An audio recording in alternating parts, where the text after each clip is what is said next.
Urbanization affect fertility of the people differently as compared with the rural areas.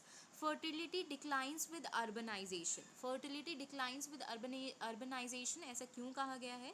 इसका reason है because of lack of accommodation, high cost of living. लोगों के खर्चे इतने ज़्यादा होते हैं कि वो ज़्यादा मतलब जो पॉपुलेशन है या फिर बर्थ या फैमिली में ज़्यादा मेंबर्स को ज़्यादा अफोर्ड नहीं कर पाते हैं, इसलिए जो फर्टिलिटी है वो कम होती है in compare to urban area and rural. Urban area को देखोगे वहाँ कम होगी in compare to the rural area. तो यही चीज़ कही गई है कि वहाँ पर आपके पास रहने की सही जगह नहीं है, अर्निंग की सही तरीके नहीं है, या तरीके अवेलेबल हैं बट इतनी कॉस्टली लाइफ होती है कि वहाँ पे इतना अफोर्ड नहीं किया जा सकता है कि हम इतनी मतलब जो बर्थ है या बच्चों को इतनी अच्छी फैसिलिटी दे पाएँ. इसलिए लोग क्या करते हैं, कम ही जो फर्टिलिटी है वो करते हैं. फिर यहाँ पर इन्होंने कहा है this is cause of lack of accommodation and high cost of living in the case of those who migrated from rural areas. वे ज़्यादातर जो लोग रूरल एरिया से शहर की तरफ जाते हैं उनको स्टार्टिंग में प्रॉब्लम होती है एडजस्ट करने में. They are not be able to bring their wives but this does not means that fertility is low in the case of wives of migrant workers. ठीक है, इन्होंने ये कहा है कि ऐसा ज़रूरी नहीं है कि वो अगर अपनी वाइफ्स को वहाँ नहीं ले जा पा रहे हैं तो फर्टिलिटी रेट कम होगा. Professor Dunker studies observes in the connection. A study found that fertility of the wives of migrant workers who were absent for a large part of the year was not adversely affected. In fact, in the younger age group, it enhanced. Those who brings their wives lives in shanty towns or slums, they have high fertility because children start earning at an early age and thus augment family income. Those engaged in white collar jobs wants to educate their children but cannot afford to have many due to high cost of living. The better off also want fewer children to maintain their standard of living. When both husband and wife are employed, they cannot have more than one child if there is nobody to look after the child in their absence. Even the cost of keeping children in the creches and of babysitters in the big cities disused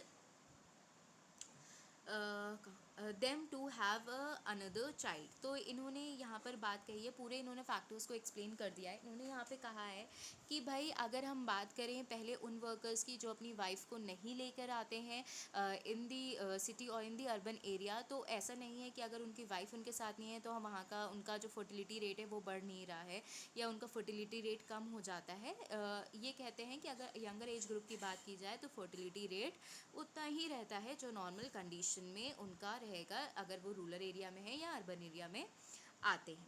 second चीज़ इन्होंने यहाँ पर एक बात और कही है. इन्होंने कहा है कि अगर हम बात करेंगे उन लोगों की जो अपनी वाइफ्स को लेके आते हैं या अपनी पूरी फैमिली को लेके आते हैं अर्बन एरिया में सेटल होने के लिए, जब वो अपने रूरल एरिया से आते हैं अर्बन एरिया में सेटल होने के लिए, तो उस टाइम पे भी अगर वो जो उनका अर्निंग एज है या अर्निंग ग्रुप है वो बहुत हाई नहीं है, तो ऐसी कंडीशन में क्या होता है कि जो लोग आते हैं ऐसे में होता है उनकी जो फर्टिलिटी है वो हाई होती है, क्योंकि वो ये सोचते हैं कि अगर ये बच्चे होंगे आगे बढ़ेंगे तो ये उनके लिए सोर्स ऑफ अर्निंग प्रोवाइड करेंगे आगे. मतलब थोड़ी ही एज में ये काम करने लगते हैं और इससे उनकी क्या होती है, जो फैमिली इनकम होती है वो बढ़ जाती है.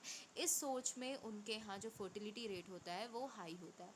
बट अगर हम बात करेंगे उन लोगों की जो अर्बन रूरल एरिया से अर्बन एरिया में आ रहे हैं और वाइट कॉलर जॉब कर रहे हैं, या फिर वाइट कॉलर जॉब का यहाँ पर मतलब है कि ऐसे लोग जो अच्छी अर्निंग कर रहे हैं शहर में आने के बाद.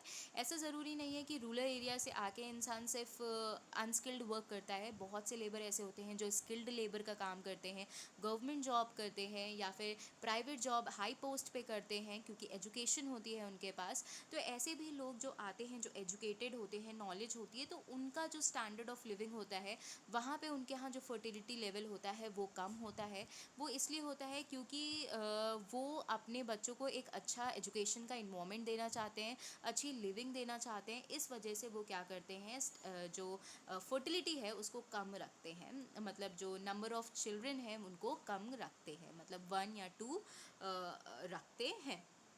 दूसरा केस इन्होंने यहाँ पर एक बात और डिस्कस की, इन्होंने कहा है जिन पेरेंट्स की हम बात करेंगे, अगर जो पेरेंट्स हमारे दोनों ही पेरेंट्स अगर मदर एंड फादर वर्किंग हैं, तो वो ज़्यादातर ट्राई करते हैं कि उनके एक चाइल्ड हो या दो चिल्ड्रन हो, सो दैट उनका जो उनको मेंटेनेंस है, या फिर जहाँ पर उन्हें जैसे क्रच क्रैशेस हो गए आपके, या फिर बेबी सिटर्स होम हो गए, या फिर किड्स प्ले हाउस हो गया, या बेबी बोर्डिंग हो गई, डे बोर्डिंग हो गई, तो इन सारी चीज़ों के खर्चे बहुत होते हैं। दो parents are working, both parents are working, but वहाँ पर उनको रखना और अच्छी फैसिलिटी देना भी एक एक्सपेंसिव टास्क होता है फैमिली के लिए।